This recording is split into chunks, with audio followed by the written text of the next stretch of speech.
Google officially announced Wednesday it has achieved quantum supremacy. The tech giant says its quantum processor was able to perform a complex mathematical calculation in 3 minutes and 20 seconds. This same calculation would have taken the current most powerful supercomputer nearly 10,000 years. Allison, pretty much everything in our lives involves a sort of rudimentary kind of computing. And I'm talking about everything. I'm talking about your blender. I'm talking about your phone. I'm certainly talking about things like my image being carried across whatever device it's being watched on. I mean, all of this happens using bits, ones and zeros in sequence, which is how all modern computing records and transmits information. And so, the amazing part of quantum computing is that it can do things that no current computer can do. Well, like you say, a conventional computer stores information on its bits as either a state of 1 or 0, on or off, whereas the Sycamore computer's qubits can store information in a kind of in a superposition state of 1 or 0, or simultaneously 1 and 0, which is obviously very counterintuitive and confusing, but it's amazing. And of course, that opens up a whole new era of computing. So this is very, very exciting and very terrifying simultaneously, I would say. So our whole lives could be revolutionized by this. We're not just talking about random, math experiments like the one they did today. We're talking about the development of new medicines, of new materials, of artificial intelligence, all of which depends right now on this very limited language of computing that we use. So the idea here is that if they really begin to go forward from this, and this is just a first step, but if they begin to really be able to deploy quantum computing in the way that they imagine, suddenly we're going to be able to have all kinds of incredible breakthroughs in the materials we make and the artificial intelligence we build and everything else as we go forward. They've demonstrated with the quantum computer that it can perform a computation in seconds what would take the world's fastest supercomputer years, thousands of years, to do that same calculation. IBM, which has its own quantum project, says Google's claim is exaggerated.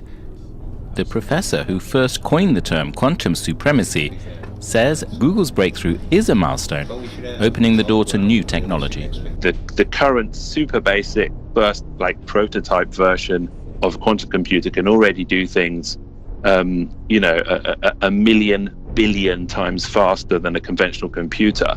And this isn't a super advanced quantum computer. This is, the super early dawn first prototype quantum computer.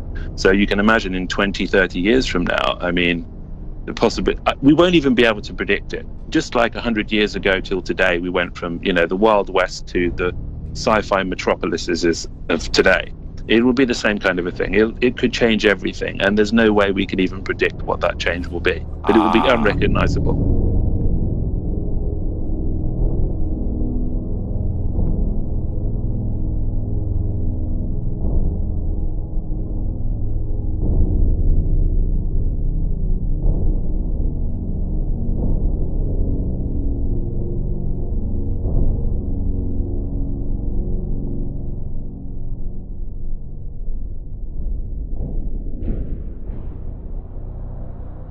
It does demonstrate how tight this race is, because it really becomes a question of, are supercomputers the future, or are these quantum computers actually the future, or is one just, as you said, right, theoretical over the other? Yeah, they keep saying, IBM keeps calling these conventional supercomputers, and that's where we should be putting our attention. So I guess my final question here, Ben, amid all this trash talk, are these just all kind of a bid, and everyone's full of bluster and saying, my computer does this, my computer does that? Is this really just a race to get government contracts, government money? Are you trying to say my computer's faster than yours, Manila? Bigger, better, faster, stronger? Look, absolutely. But here's the thing. You answer your own question. Of course it's about money. It's always about money. When Google does anything, it's about being able to say, we have developed something so advanced that now not just the US government, but every government in the world is going to need to invest in what we're doing, because we have basically completely rewritten the rules. Forget about making a better mousetrap. We've invented something that no one had ever even thought of before, and so all other mousetraps are obsolete.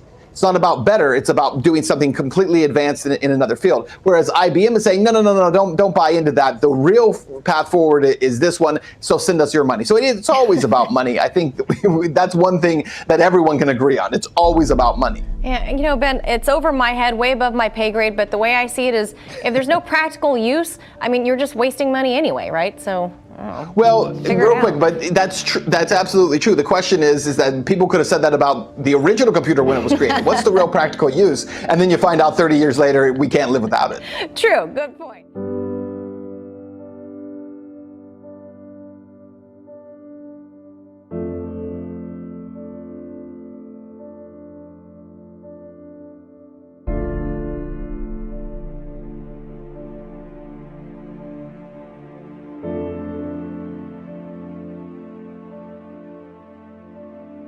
This is more than just a hobby for you and a fascination. Oh yeah, no, this yes, no, it's very, I'm doing this because it's important. If we're going to continue to have a dynamic civilization where our grandchildren have better lives than we do, then we need to be sure we're using the resources of space to save this planet.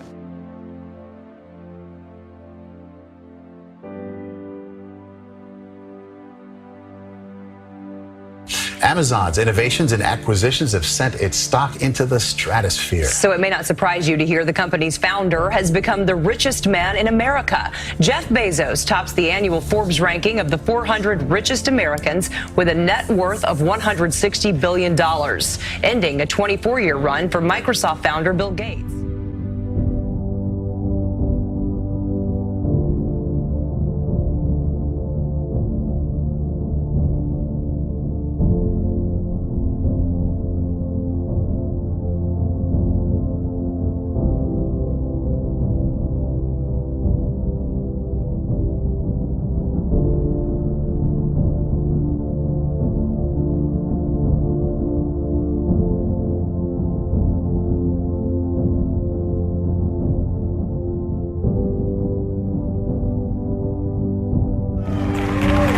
Billionaire Jeff Bezos' next venture is literally out of this world. It's time to go back to the moon, this time to stay. At a presentation in Washington, D.C., the Amazon founder and CEO on Thursday unveiled a mock-up of Blue Moon, a lunar lander Bezos says will ferry rovers, cargo, and eventually people to the moon. In space resources, we have to use them. The project would mark the first ever commercial moon landing. A very fundamental long-range problem is that we will run out of energy on Earth. This is just arithmetic. It's going to happen.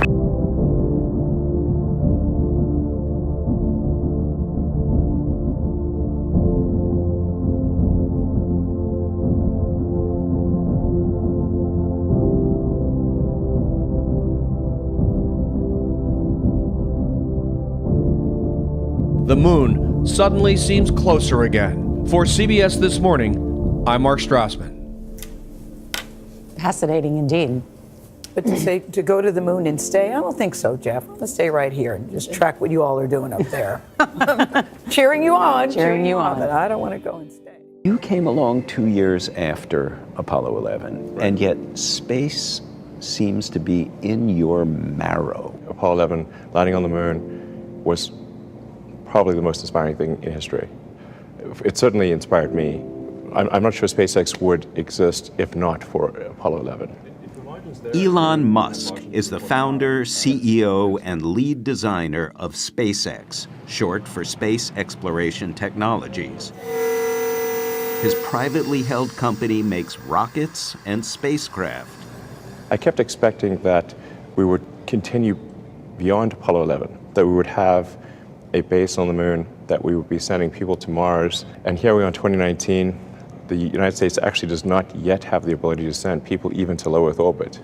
Which is why SpaceX is one of the companies that delivers cargo to the International Space Station, while the Russians transport crews. That's because NASA's space shuttle program ended in 2011. It may be sad about the future. You know, when you get up in the morning, what fires you up? Like, what gets you excited about being alive? Elon Musk isn't the only billionaire thinking big. Release. Richard Branson's Virgin Galactic will offer commercial space flights for tourists. And Amazon's Jeff Bezos has founded Blue Origin in hopes of building space colonies. I think it's good what Jeff Bezos is doing with Blue Origin. You know, occasionally I'll rub him a little bit, but I think it's good what he's doing. And Musk isn't only thinking big, he's thinking fast. Regular trips to the space station? To launch crew to the space station? Crew to the space. My guess is about 6 months. Visiting the moon? Well, this is going to sound pretty crazy, but we're certainly with an uncrewed vehicle, I believe we could land on the moon in 2 years. But always on his horizon, the planet Mars. Sending crews to Mars in 4 years, I think that sounds pretty doable. Internally, we would aim for two years, and then reality might be 4. What would space tourism look like? Well, space tourism is going to start with a very short, kind of 11-minute ride up into space. You'll be able to see the thin limb of the Earth's atmosphere and see how fragile this planet really is. Everybody who goes to space says they come back a little changed and they realize how beautiful this planet is and how small and fragile it is. Something that we can't see when we're down here, but from up there it becomes obvious.